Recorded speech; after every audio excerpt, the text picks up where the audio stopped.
Somebody shave me.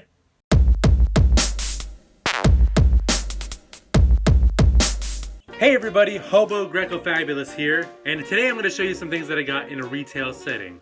Because even though I be in and out them banks so much that I know they tired of me, sometimes you just gotta pay full price. As you can see, I still have my studio audience with me. You see my pot? You see my bottle? Yes, you do. You see my pot? Alright, so a lot of these things have been stashed away for a while now, so I don't know, they might be repeats. Hand down. No questions. But most of it should be new. Hand down. Alright, just get to it already. So the first item I want to show you came all the way from Russia. No, it's not my Sega Dreamcast, but what's inside? I got a device called a usb-gdrom, which replaces the optical drive and allows you to play games off of a USB stick. Similar to an emulator, except you still get to play the games off of the original hardware. Now why would you want this? Well, for one thing, all optical drives will die at some point. So this is a great way to extend the life of your Dreamcast by replacing a moving part with a solid state device. Now, full discretion, this is a fan-made product, literally by a guy out in Russia. So lead time, communication, etc. are very slow, so you kind of have to take a leap of faith and be patient. I haven't heard any horror stories, and if you pay through PayPal goods and services, you do have some buyer protections. All I can tell you is that in my situation, I ended up paying somewhere around $180, which included shipping, and it took about 6 weeks to receive it after I paid. So I'll put a link below so you can do your own research before you commit. And lastly, as a disclaimer, any of these emulator type of devices are intended to run backup copies of games you already own. Now you can't sue me. Next I'm going to show you my copy of Night Trap for the PlayStation 4. This was a limited release, only 8,000 copies, which is put out by Limited Run Games, who is a small publisher that puts out physical copies of previously digital-only games or older games that aren't available on current platforms. Night Trap has always been a guilty pleasure of mine ever since it was originally released back in 1992 on the Sega CD. It was a full-motion video game where you monitored teenagers at a lake house via a video security system, and protected them from bloodthirsty vampires by triggering room traps. I just realized how ridiculous that sounds. But anyways, it's kind of like a voyeuristic version of Home Alone. This game had a pivotal role in the adoption of a video game rating system, as it was a constant target by politicians for its, air quotes, violence and sexuality. But if you play it nowadays, you can see how tame the game actually is. I was able to snatch up a collector's edition, which came in a retro-style jumbo box, had a special Control Attack Team patch, and an audio cassette tape with some of the game's soundtrack. I also grabbed a regular version, which I gifted to my uncle. So not only do I buy super special games, but I also get normal releases like Madden 18, Destiny 2, and Friday the 13th. If you have PlayStation Network and want to be my friend, feel free to send a friend request to Greco Fabulous. Especially if you play Friday the 13th.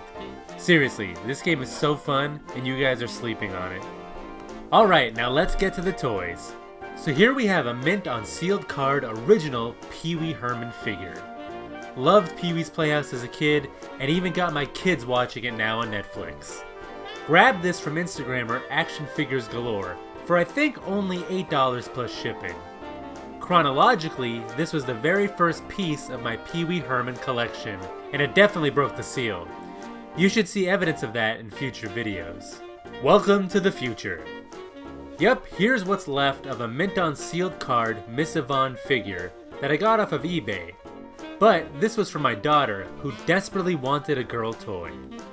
It wasn't crazily overpriced, I think less than $20 if I remember correctly, so I won't disown her just yet. Although she could have opened the packaging more gracefully.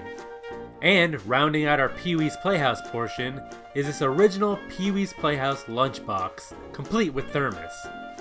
My oldest daughter just started kindergarten this year, and we wanted to make sure that she got bullied heavily. So, when she asked for this, we were more than happy to oblige. Don't remember what we paid, but it was another eBay purchase and was definitely more than the previous two figures. Whatever the case, she's since moved on to wanting to eat school lunch, which I'm all for. I was raised on Salisbury steak. Sticking with obscure 80s icons, here is a remote-controlled Johnny 5 robot from the movie Short Circuit. This is probably my most favorite thing I'm going to show you in this video. I had no idea this even existed until I stumbled upon it at a collectible shop. Of course, the employee there wanted like $300 for it and tried to convince me that it was an original, officially licensed product, but I knew they never released any figures from that movie. So I went home, turned on the old Google machine, and found the actual item came from an artist in Hong Kong. And so, I got Johnny 5 for a third of what the collectible shop was asking for. I don't always buy Pops, but when I do, they're Sailor Moon. Okay, so it's no secret that I enjoy myself some pretty Guardians. So when these Pops came out, I was compelled to buy them. We got Sailor Moon with Luna, Sailor Moon with Luna and Moonstick, which was a Hot Topic exclusive, Sailor Mercury, Mars, Jupiter, Venus, Tuxedo Mask, and Space Ghost. Wait, how did he get in there? No, but seriously, I love Space Ghost. So if you find Brack and Zorak, gimme them.